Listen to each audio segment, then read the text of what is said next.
it's day 3 of Habitat for Humanity's virtual Hope Builders Luncheon presented by Banner Bank. My name is Aaron Luna. I'm a board member for Habitat for Humanity. I'm also the evening anchor for 4 News Now. Before we recap the last couple of days, let's take a minute to pray. Thank you for the privilege of letting me be part of this great effort to provide something so important and critical through the work of Habitat for Humanity. As I offer this prayer, it will come from my own conviction, which is the Christian faith and the Christian conviction, but also with the knowledge that many of you will come from different points of view, different faiths, or no faith at all. So as I offer this prayer, please use it in your own way and within your own belief system. At the end of the prayer, I will come to a place where I will pause in silence, and I will say, silently in myself, in Jesus' name, and you insert what is the appropriate way for you to conclude your prayer. Would you join me now? Holy and gracious God, you are always compassionate and just, overflowing with love. Sacred scripture in the book of Proverbs reminds us, by wisdom a house is built, and by understanding it is established. It is wisdom that produces a house. Every human being needs a house, shelter from life's storms. When we partner with people without houses to own their own home, we are living vessels of God's justice.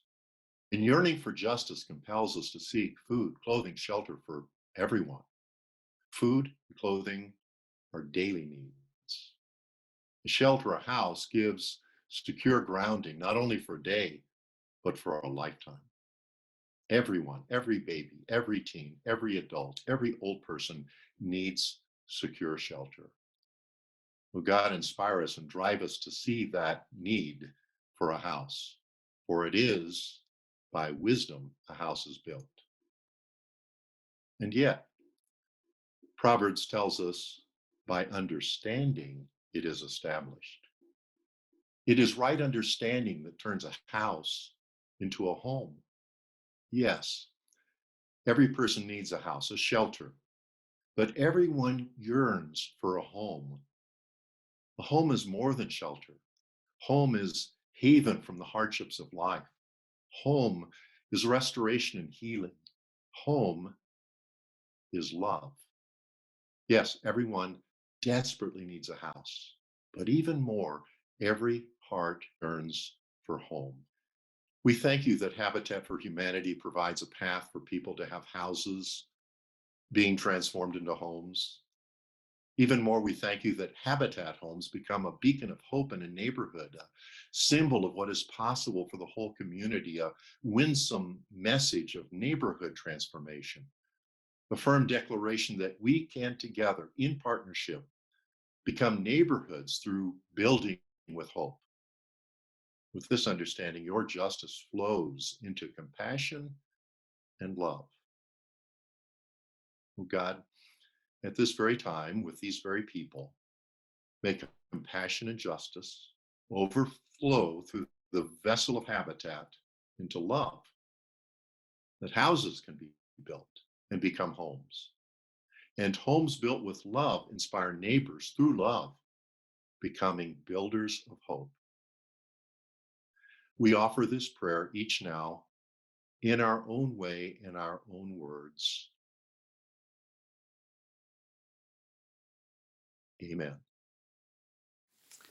The last 2 days of Habitat's 3-day virtual luncheon fundraiser have been amazing. Day 1, we heard from CEO Michelle Girardot and celebrated key partnerships. Yesterday, Dr. Michael McDonald helped us understand the importance of having a home for childhood development.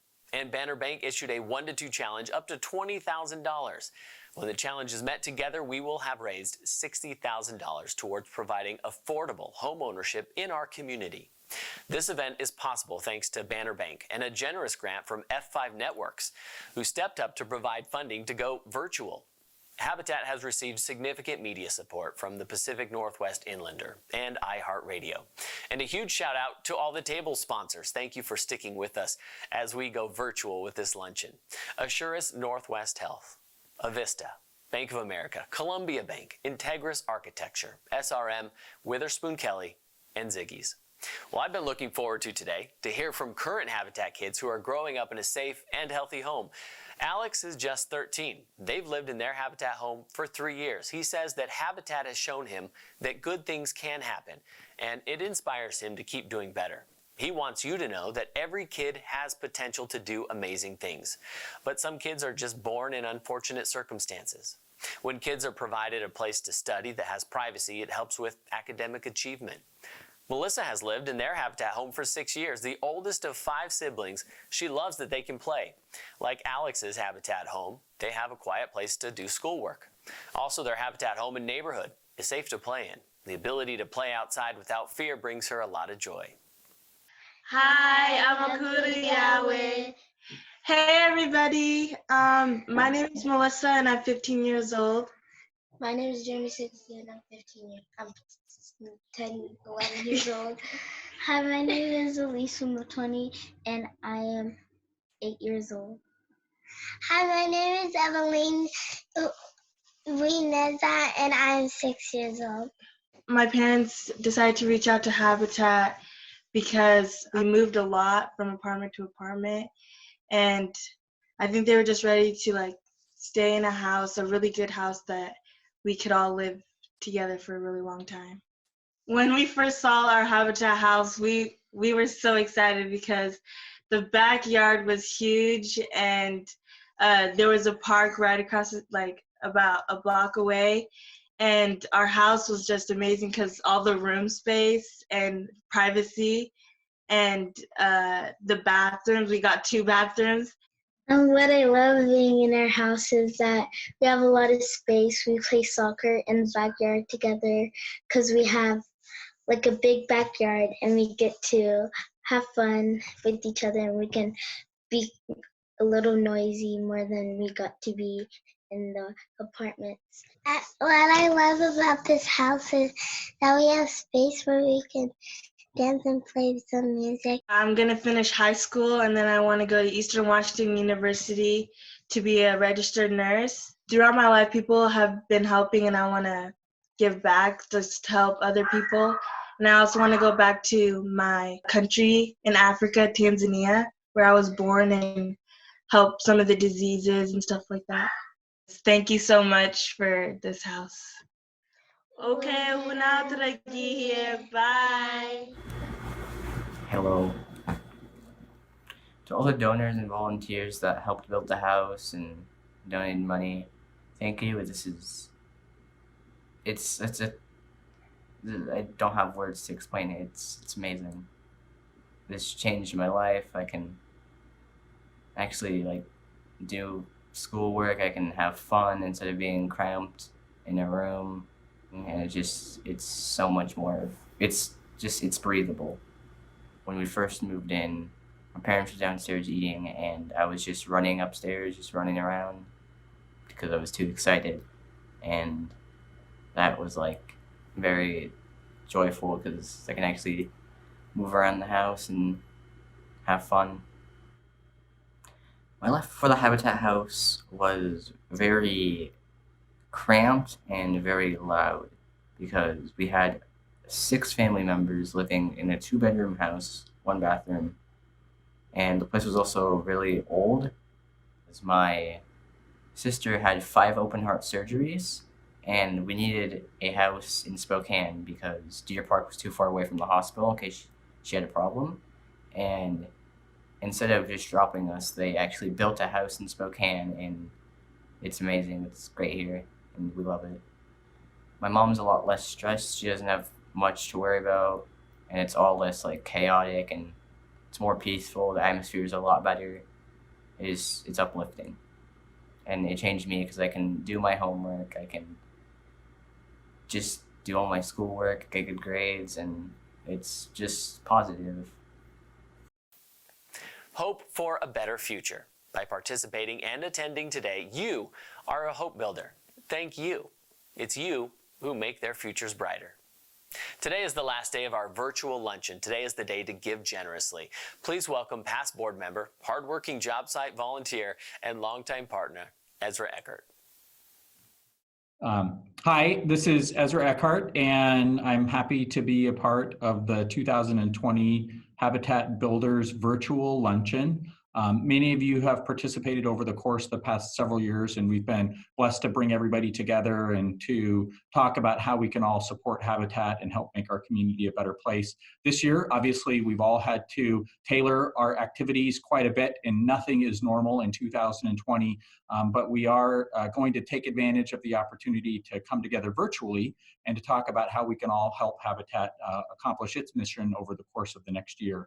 So I am going to just highlight a few tidbits for you. There are currently 40 families that are in line for a Habitat home, and Habitat hopes to build 22 houses this year.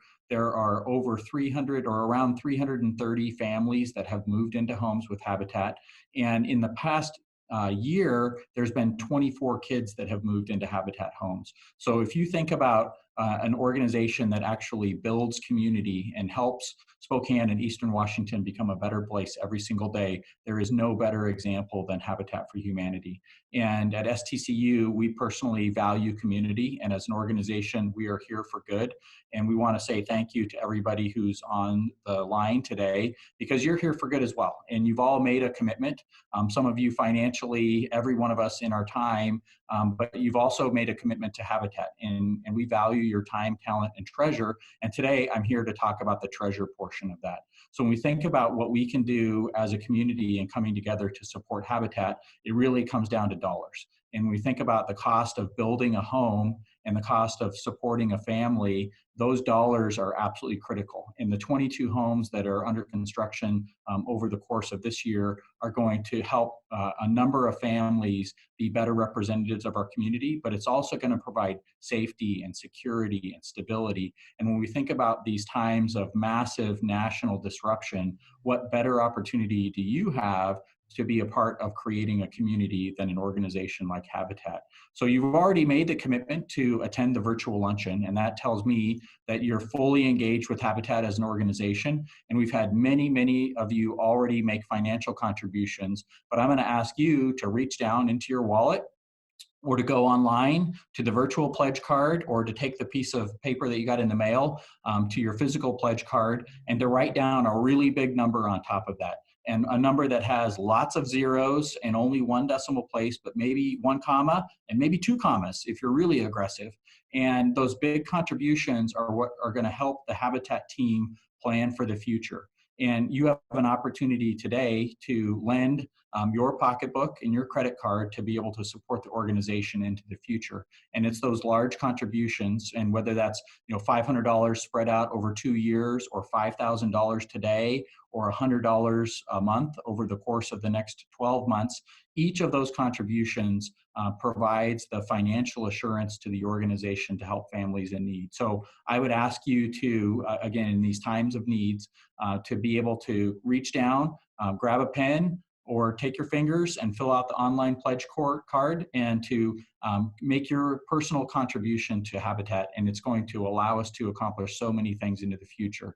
And when you think about those 24 kids last year that we provided a safe environment to, or the 40 families that are in the queue today, your personal commitment is what's going to help them accomplish their long-term dreams. So thank you so much for everybody that's on the call here. Thank you so much for everybody that continues to support Habitat in these trying needs or trying times. And thank you to everybody for your long-term commitment to this amazing organization.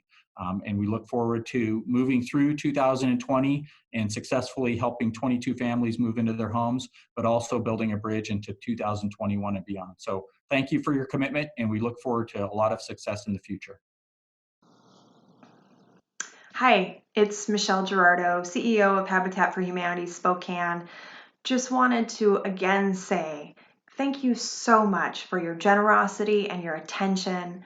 I hope that we were able to provide a little bit of light and hope in your lives these last few days. We are so excited to get back and build, and I know that you are all going to keep going with us on this journey.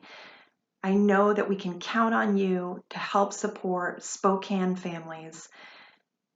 This is going to be challenging, but I know that you and the rest of Spokane are up for that challenge, and you are going to help Habitat build back. God bless all of you, and thank you so much for your continued support. Stay healthy,